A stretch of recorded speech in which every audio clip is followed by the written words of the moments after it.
J'ai envie un peu de vous parler de Macron, de vous parler de Le Pen, de vous parler un peu de mes amours, quoi, mes amours de jeunesse. Évidemment, je rigole, hein, mais on a un peu tendance à croire que Macron, Le Pen, c'est deux choses très différentes. Plus on est à droite en général, plus on y croit. En fait, c'est pas du tout vrai. C'est pas un scoop pour les gens de gauche, mais du coup, j'ai envie un peu de faire un retour au niveau définition, au niveau histoire, sur ce que c'est que le libéralisme, ce que c'est que l'autoritarisme, et ce que c'est que le libéralisme autoritaire. Parce que j'ai l'impression, en fait, que le macro-lepénisme, comme l'a appelé Todd, répond assez bien à cette définition de libéralisme autoritaire. Remettons les choses à leur place. On vit dans un pays capitaliste, parce que les lois permettent à la classe de ceux qui possèdent les moyens de production, une usine, une entreprise, un commerce, d'en tirer profit en faisant travailler une autre classe, celle de ceux qui ne possèdent rien sinon leur force de travail. Cette relation capitaliste-travailleur, c'est une forme d'exploitation, car le travailleur ne gagne pas la réelle valeur de ce qu'il produit. J'ai fait une vidéo là-dessus, sur la valeur. Le capitaliste, lui, extorque ce qu'on appelle une plus-value, qui va lui permettre au capitaliste d'augmenter son capital sans limite. Parce que les lois ne limitent pas la possession de capital, alors que lui, le travailleur, il n'a qu'un revenu qui va simplement lui permettre de survivre ou de vivre convenablement quand il a atteint certains niveaux, comme celui de manager dans une grande entreprise. Cette liberté de posséder, cette liberté d'exploiter, est une liberté au fondement de notre société capitaliste. On a parfois l'impression, quand on observe l'augmentation des libertés et des droits des grands patrons, et à l'inverse les vexations, les rétrécissements des droits réservés aux chômeurs, aux SDF, aux réfugiés, aux grévistes, aux militants, militantes, manifestants, etc., parfois condamnés pour une petite dégradation matérielle, ou pour simplement avoir soutenu la Palestine, etc., que le capital est plus vénéré, plus protégé dans nos sociétés démocratiques que certains humains eux-mêmes. Ni les inégalités, ni la pauvreté, ni le dérèglement climatique, qui va pourtant toucher tout le monde, ni la disparition du vivant, ni les morts en Méditerranée, ni les logements vides alors que des gens sont à la rue, ni l'inflation, ne font dévier de son axe la logique capitaliste et ceux qui la protègent, les politiciens dits néolibéraux. Le néolibéralisme, c'est une technique de gouvernance qui utilise l'État pour favoriser des politiques permettant la libéralisation de l'économie, et donc les libertés économiques des capitalistes. L'UE est une structure néolibérale. À des degrés divers, Sarkozy, Hollande, surtout Macron, sont des néolibéraux.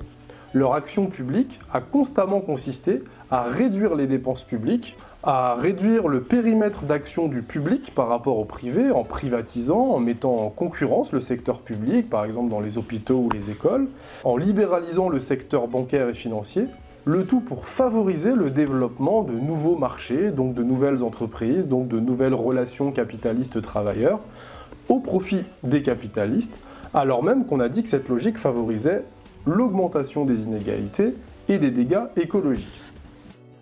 Ce néolibéralisme est né dans les années 80, tiré de penseurs libéraux, plutôt de droite, comme Friedman, Hayek, mais aussi de politiques menées par des politiciens de droite, très de droite, comme Thatcher ou Reagan. Et l'arrivée de cette idéologie et de ce mode de gouvernance coïncide avec l'explosion des inégalités qu'on a constatées et qu'on constate encore dans tous les pays libéraux depuis.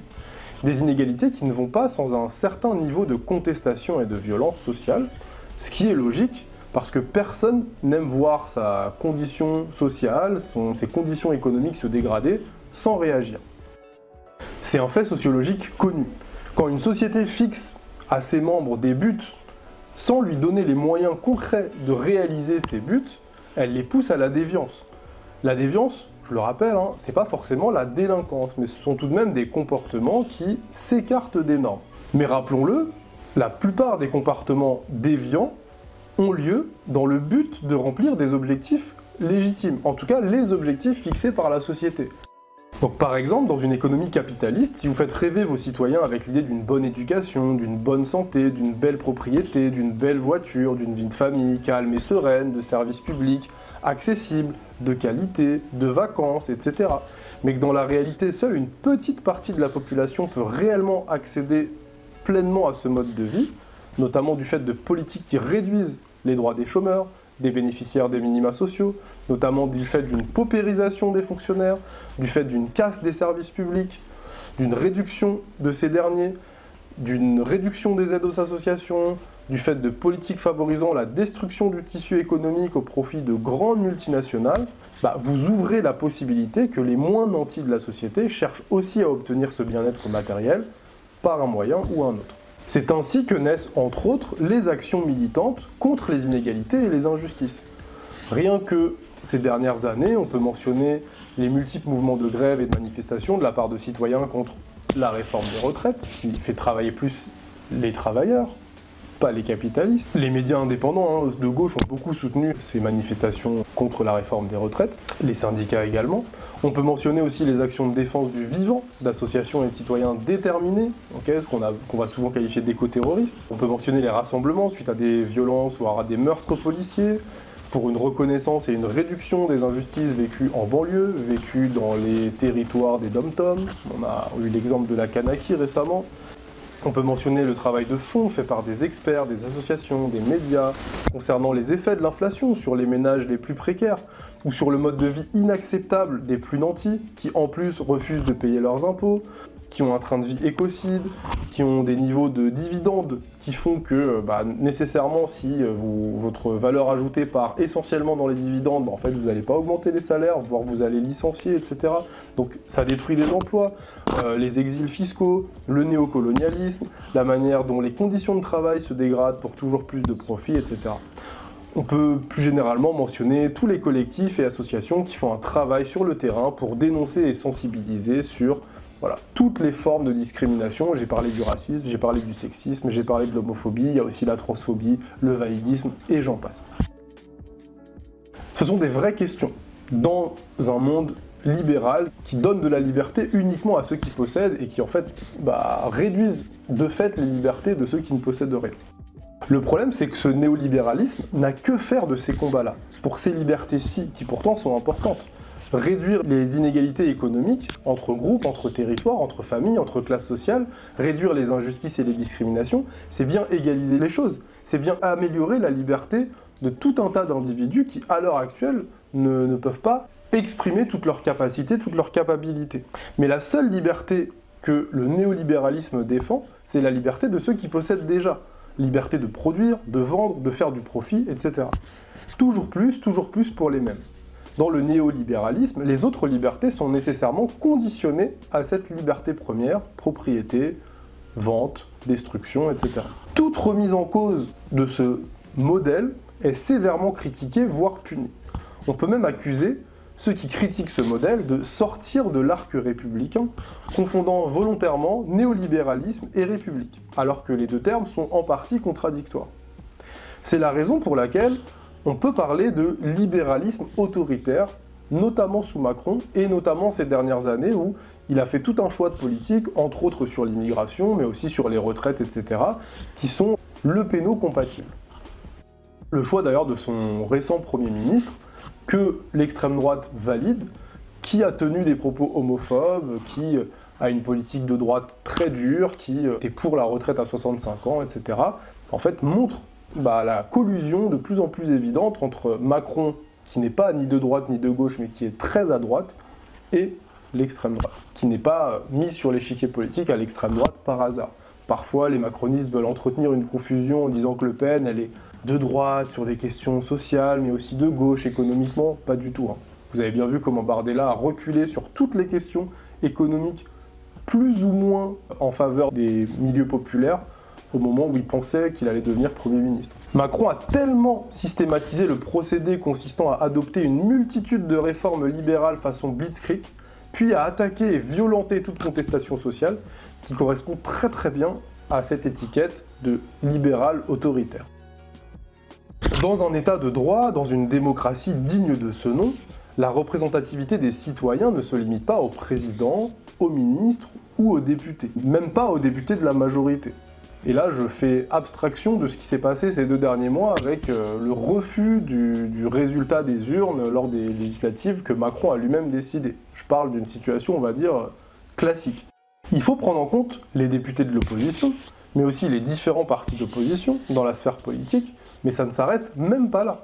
Dans les sphères sociales, judiciaires, économiques, d'autres corps intermédiaires, d'autres contre-pouvoirs ont également voix au chapitre, dans une démocratie représentative. Je ne parle même pas d'une démocratie idéale comme j'ai pu la présenter dans mes vidéos libertaires. Là, je parle d'une démocratie classique qui fonctionne, on va dire, convenablement.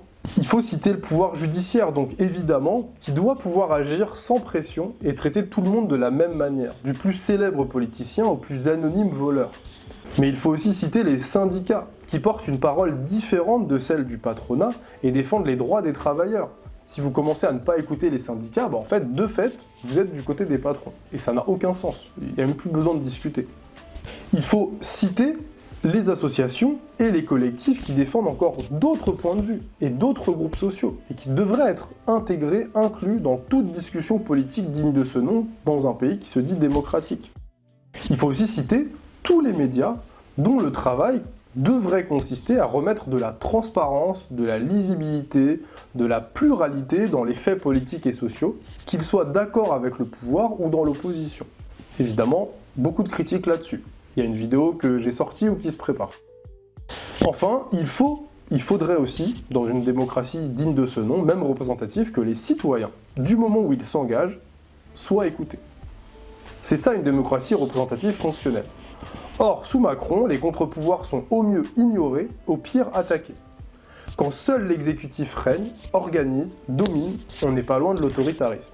Et quand cette domination sert des intérêts néolibéraux, on peut bien parler de libéralisme autoritaire. Alors, j'ai écrit cette vidéo il y a quelques mois, voire peut-être un an, au moment où elle va sortir, donc je vais vous donner des exemples du fait que le macronisme est libéral autoritaire, mais ce seront des exemples qui auront peut-être un peu plus que quelques semaines.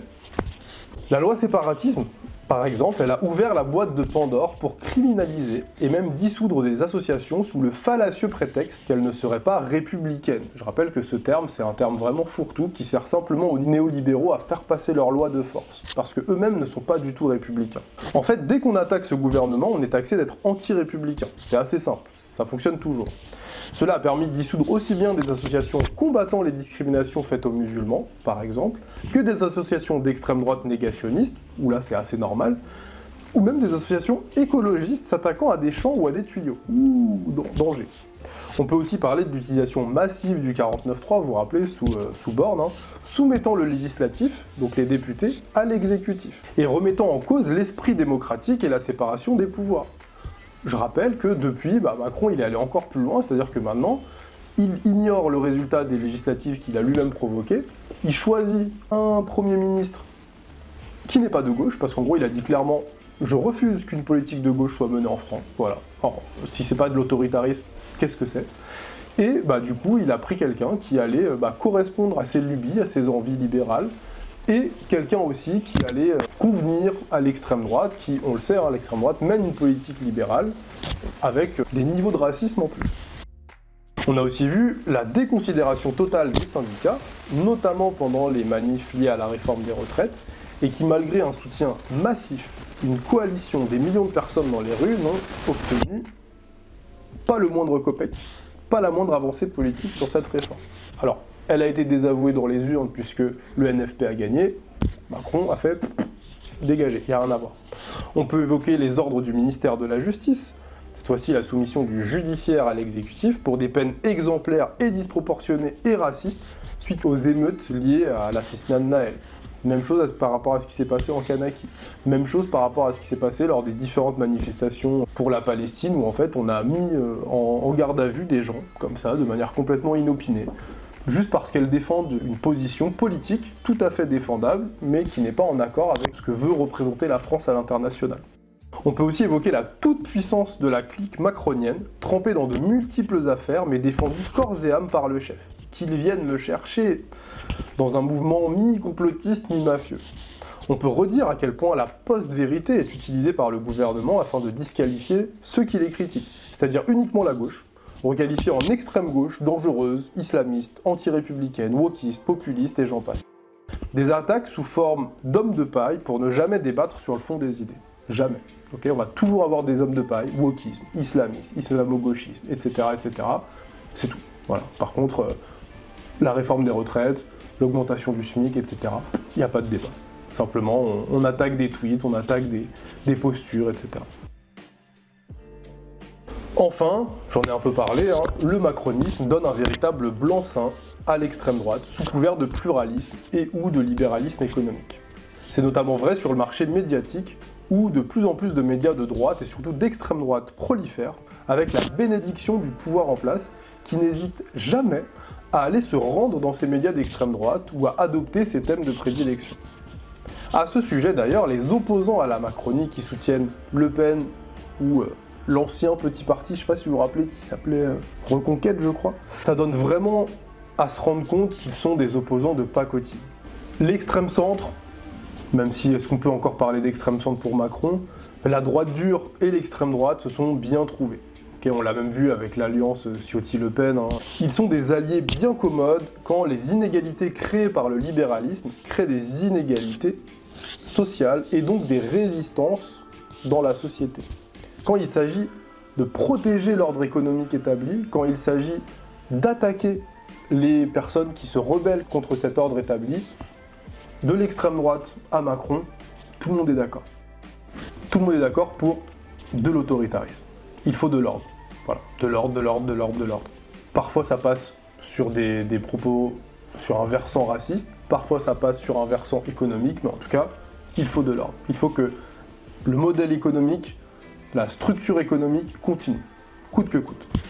On l'a déjà dit, mais depuis que Macron est là, ces ministres n'ont eu de cesse de créer des fausses polémiques sur des personnalités et des mouvements de gauche, dangereux, anti-républicains, etc., etc. De véritables moulins à vent, afin de donner l'impression qu'ils agissent, plutôt que d'émettre des critiques sur le camp d'en face, c'est-à-dire l'extrême droite. Ils ont aussi, je l'ai déjà dit, laissé toujours plus de médias d'extrême droite proliférer au détriment de la concurrence.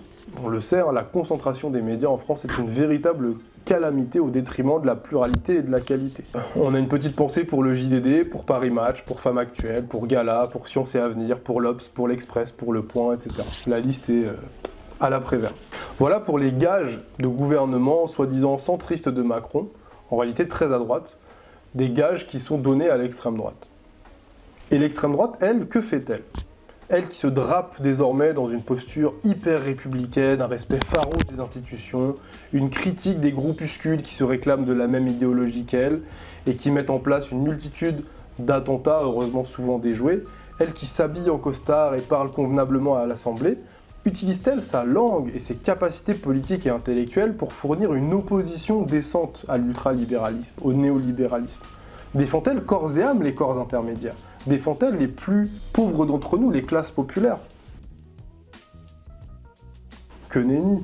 Une opposition fantoche que celle de la droite extrême et de l'extrême droite, qui évacue encore et toujours cette question centrale des inégalités économiques pour se focaliser sur des combats individuels, ponctuels, et lancer au vent des fake news, comme sait aussi très bien le faire le gouvernement.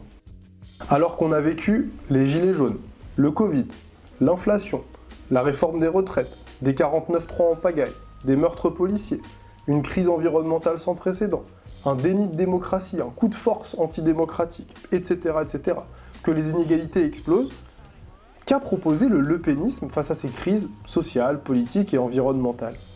Rien pour encadrer les prix des biens de première nécessité ou les loyers, rien pour augmenter le SMIC ou les bourses étudiantes, rien pour encadrer les aides aux entreprises, rien pour construire des logements d'urgence pour les nécessiteux, pas d'ISF ou de taxes sur les superprofits, pas d'augmentation de la TVA pour les produits de luxe, pas de taxation du kérosène ou des yachts, pas de fonds supplémentaires pour l'école, la justice ou l'hôpital, pas de revalorisation des fonctionnaires, pas de réforme de la police, pas de critique du 49.3 à répétition, pas de critique des mises en examen de ministres, etc. En même temps, ils sont plongés là-dedans jusqu'à l'os.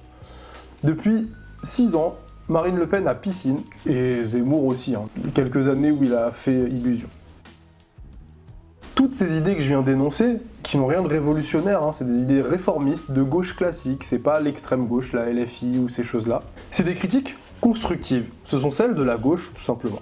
C'est parce que ces idées sont bonnes et qu'elles plaisent au peuple que la Macronie, que la Lepénie, que les plateaux télé, que cette grande alliance bourgeoise, libérale, autoritaire, se ligue contre elles, pour les ridiculiser, pour les criminaliser, avec des moyens financiers très importants. On se rappelle aussi de Schiappa et du fonds Marianne. Évidemment, vous n'avez pas entendu et que vous n'entendrez pas non plus la Le Penny ou la Zemmouri critiquer la criminalisation et les tentatives de dissolution des associations, critiquer les violences policières sur les manifestations, critiquer l'ostracisation des syndicats. Tous ces faits autoritaires, pourtant, affaiblissent la démocratie, affaiblissent la République dont ils parlent jours et nuits. Ce sont des actions que ces droites radicales mèneraient exactement de la même façon si elles étaient au pouvoir. Et on peut le constater avec Orban, avec Netanyahou, avec Meloni, on l'a vu avec Bolsonaro, on l'a vu avec Trump, et j'en passe. Le problème, c'est que comme la majorité des médias aujourd'hui défendent aussi cet agenda consistant uniquement à taper sur la gauche, et à taper sur la gauche sur des postures, des tweets, etc., et pas sur des faits, ne cherchant plus à défendre le vrai, le juste, mais se focalisant sur des combats inutiles ou caricaturaux, en fait, ça évacue, même, on va dire, dans l'esprit collectif, même chez les individus qui regardent beaucoup la télé, etc., l'intérêt de se focaliser sur ces questions-là et le fait qu'il n'y a que la gauche qui réellement défende ces questions-là. Sortir de l'ornière, quitter ses œillères sera difficile dans ces conditions. Il y a deux solutions. Commencer à regarder des médias alternatifs pour au moins avoir un son de cloche un peu différent de celui qu'on retrouve sur 95% des chaînes de télé et des radios de ce pays. Même France Info n'est pas du tout épargné, c'est une catastrophe. Mais beaucoup rechigneront à le faire car ils considéreront que se faire manipuler tout autant juste par l'autre bord, certes ça rééquilibre un peu mais finalement ça change pas grand chose. Deuxième solution, se mettre à réellement suivre ce qui se passe en politique, suivre les débats à l'Assemblée, suivre des comptes d'élus et à agir politiquement. Sur son lieu de travail, s'intéresser à ce que font les syndicats, parce que la plupart d'entre nous, on en a une vision hyper caricaturale, et pourquoi pas se syndiquer, aller en manifestation, discuter avec des gens du terrain. Beaucoup de gens parlent, mais en fait, n'ont jamais rencontré des gens qui sont dans d'autres secteurs, d'autres métiers, etc. Lire les programmes, aussi. C'est peut-être pas le plus crucial, mais ça peut toujours être intéressant, il y en a beaucoup qui votent sans lire les programmes. En fait, finalement, vivre un peu dans le réel. Les médias, c'est pas le réel, les camps politiques, c'est pas le réel. Par contre, aller là où ça bouge, dans les syndicats, dans les associations, dans les manifestations, etc. Là, ça permet de voir un peu ceux qui essayent de faire en sorte que les choses changent. Nous sommes tous des corps intermédiaires en puissance aujourd'hui, avec nos smartphones, etc. Nous pouvons tous faire quelque chose pour essayer d'améliorer la vie démocratique de notre pays. Et à l'inverse, on pâtit quasiment tous, on est une grande majorité à pâtir de ce libéralisme autoritaire. À part 5-10% de nantis qui voient leurs conditions de vie rayonner, exploser. Mais c'est pas juste. Si vous êtes d'accord, du coup, on est d'accord, il y a un truc à faire. Tchuss.